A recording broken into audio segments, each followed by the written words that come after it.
datang di podcast kami hari ini. Jadi perkenalkan sebelumnya, nama aku Kalila Nadia Maharani selaku host 1 dan partner aku hari ini. Halo, saya Kalista Mulia sebagai host 2. Nah, jadi di podcast kali ini tuh kami bakal membahas sesuatu yang sering dianggap mirip banget sama fotosintesis, namun kenyataannya tuh berbeda banget. Jadi namanya adalah kemosintesis. Nah, kalian pernah kepikiran nggak sih gimana caranya makhluk hidup untuk tetap hidup di dalam keadaan yang sangat gelap gulita, jauh di dasar laut dan tanpa sinar matahari? Nah, jawabannya ada di podcast kami hari ini mengenai kemosintesis. Oke, kalau fotosintesis butuh cahaya matahari, bagaimana dengan kemosintesis? Siapa yang melakukannya dan kenapa proses ini penting banget bagi kehidupan bumi? Yuk kita bahas bareng-bareng bersama 4 narasumber kita kali ini.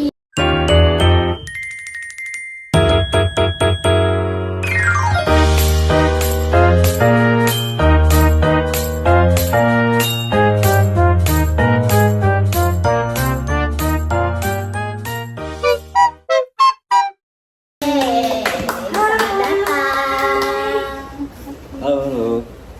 Boleh duduk deh? Boleh, silakan. Nah, gimana kabarnya nih para sumber ini? Baik. Apa kesibukan akhir-akhir ini? Aku sih lagi ikut organisasi di luar sih gitu. Aku sih sibuk nanam kayak tanaman gitu. Keren. Kalau Aku sih fokus TKA dulu ya. Alhamdulillah. Jadi sebelumnya kan nih pemirsa nih belum tahu kan nama-namanya siapa. Boleh nggak nih perkenalan satu-satu nih? Boleh. Sebelumnya perkenalkan, nama aku Nabila Zakia. Nama aku Tessa Uli Putri. Nama aku Teresia. Nama aku Muhammad Bias. Oke, jadi kan kami tadi sebelum kalian datang nih udah ngebahas nih kayak tentang kemosintesis yang mirip banget sama fotosintesis. Jadi kami menghadirin kalian nih di sini untuk tanya-tanya nih seputar kemosintesis. Nah, itu boleh nggak nih kira-kira? Boleh Boleh. dong. Jadi kayak podcast orang kita Iya, gitu. kan pintar banget biologi gitu kan. Jadi boleh nggak nih aku mau tanya pertanyaan pertama? Boleh. Sebenarnya tuh menurut kalian apa sih yang dimaksud dengan kemosintesis tuh? Jadi kalau kemosintesis itu dia adalah proses menghasilkan makanan atau senyawa organik dari organisme melalui energi reaksi kimia, bukan dari cahaya matahari. Jadi dia menggunakan energi dari reaksi kimia nih kan, bukan dari cahaya matahari gitu. Kalau bukan cahaya, energi kimianya biasanya berasal dari mana? Energi kimia ini tuh biasanya tuh berasal dari oksidasi senyawa anorganik seperti hidrogen sulfida atau H2S. Terus tuh dia juga bisa dari amonia, NH3 sama metana dan CH4.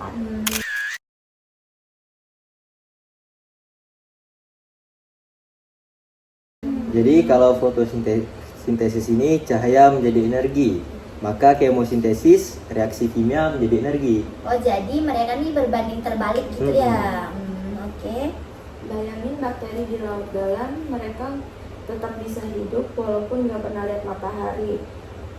Rahasianya ada di reaksi kimia ini. Gitu.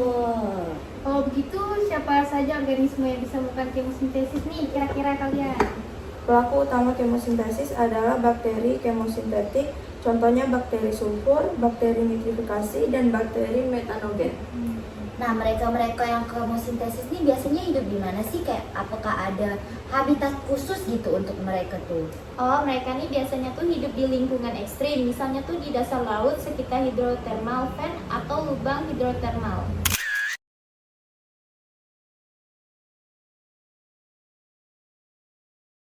Atau di daerah miskin cahaya tapi kaya senyawa kimia.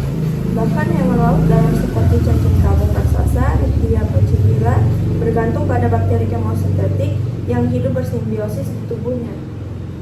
Nah, kalau soal reaksi dasar ini, kira-kira bisa nggak kalian kasih contoh sederhananya aja gitu, biar kayak pemirsa tuh tahu apa sih reaksi dasar dari kemosintesis ini? Kalau reaksi paling sederhananya tuh kayak hidrogen sulfida itu ditambah dengan oksigen, lalu itu menghasilkan energi.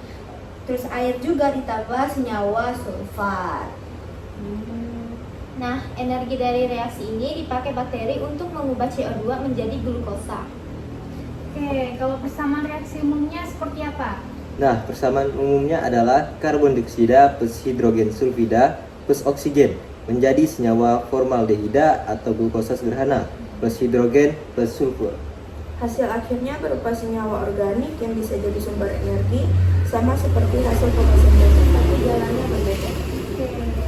Selain proses kimia, apa sih peran kemosintesis di ekosistem? Peran dia tuh sebagai produsen utama dalam ekosistem ekstrim, tuh kayak di dasar laut atau di tanah yang sangat dalam.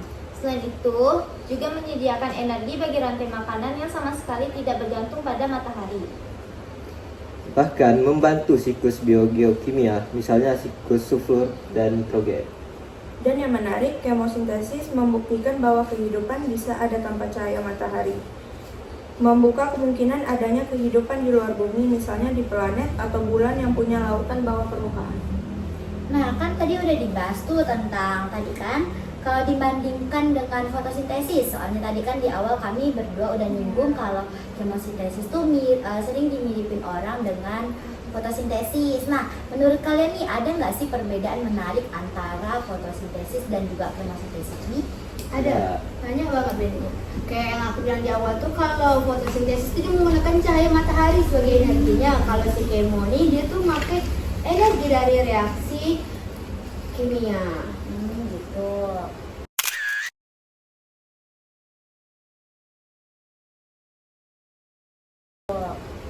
Lingkungannya itu juga beda. Fotosintesis itu terjadi di daerah terang dan banyak cahaya, sedangkan kemosintesis itu ada di daerah gelap dan ekstrim. Lakunya juga berbeda nih, fotosintesis dilakukan oleh tumbuhan, alga, dan beberapa bakteri. Sedangkan kemosintesis dilakukan oleh bakteri kemosintetik. Nah, kan tadi udah dibahas tuh kayak perbedaan antara kemosintesis dan fotosintesis. Nah, ada nggak sih kayak menurut kalian tuh ciri-ciri khusus gitu untuk si kemosintesis ini? Oh, ada. Ciri-ciri kemosintesis ini antara lain tidak membutuhkan cahaya.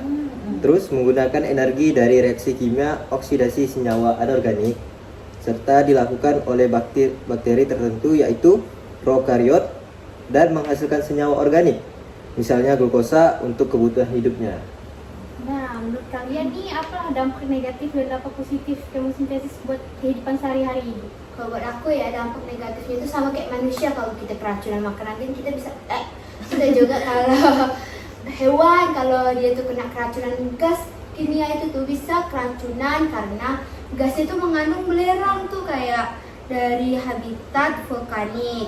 Ya, gas-gas ini tuh dapat mempengaruhi pernapasan sang hewan dan menyebabkan kematian, serta mengancam hewan bergantung pada sumber air tercemar. Selain itu, dalam beberapa kasus kemosintesis ini menyebabkan perubahan senyawa beracun atau perubahan sifat tanah di lingkungan sekitar. Wah, berarti si kemosintesis ini juga dapat berdampak negatif kan, kayak tadi bisa jadi sumber pencemaran dan untuk makhluk hidup di sekitarnya. Ya, ada juga sih dampak positif. Jadi apa tuh dampak positif dari kemosintesis ini?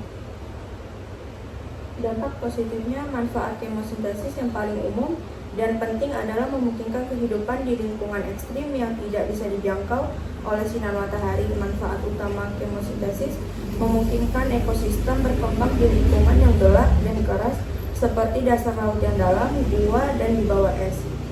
Di tempat-tempat ini, organisme seperti bakteri dan archaea tidak bisa menggunakan fotosintesis. Mereka justru memanfaatkan energi kimia dari senyawa anorganik seperti hidrogen sulfida, H2S, amonia, NH3, dan metana, CH4 untuk membuat makanan mereka sendiri. Dengan cara ini, mereka menjadi produsen primer yang membentuk dasar rantai makanan di lingkungan tersebut.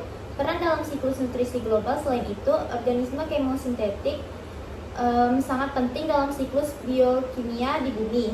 Mereka mengubah senyawa-senyawa kimia menjadi bentuk yang bisa digunakan oleh makhluk hidup. Misalnya tuh beberapa bakteri kemosintetik berperan dalam siklus nitrogen dan belerang yang sangat krusial untuk menjaga keseimbangan unsur-unsur di planet kita. Dengan kata lain, kemosintesis mengisi celah di mana fotosintesis tidak bisa bekerja, memastikan bahwa kehidupan bisa ada di banyak tempat di bumi ini. Jadi fotosintesis sama kemosintesis ini istilahnya saling melengkapi gitu ya, karena mereka saling mengisi gitu. Jadi guys, intinya kemosintesis adalah cara organisme tertentu membuat makanan tanpa bantuan cahaya matahari, melainkan lewat energi kimia. Proses ini penting banget buat menjaga keseimbangan ekosistem, khususnya di lingkungan yang ekstrim. Nah, setelah tadi kita mewawancarai 4 narasumber ini, kita jadi banyak kan belajar tentang kayak ciri-ciri kemosintesis, di mana tempat tinggalnya, reaksi dasar, dan reaksi umum dari kemosintesis ini. Bahkan kita tuh juga tadi udah bisa belajar kalau makhluk hidup tuh tetap bakal bisa hidup di tempat yang mustahil sekalipun. Sama seperti manusia, kadang dalam kondisi sesulit apapun makhluk hidup lainnya tetap bakal bisa bertahan hidup. Terima kasih yang udah dengerin podcast kami hari ini. Stay curious untuk podcast kami selanjutnya. Dadah.